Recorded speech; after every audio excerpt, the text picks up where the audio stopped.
In ancient Nusantara, a great kingdom lived in peace. But on a bloody night, the sky split apart.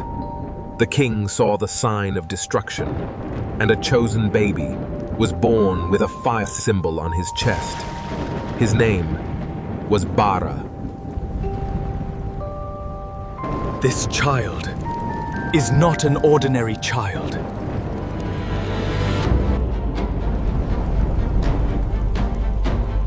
This child is not an ordinary child. A great destiny awaits him.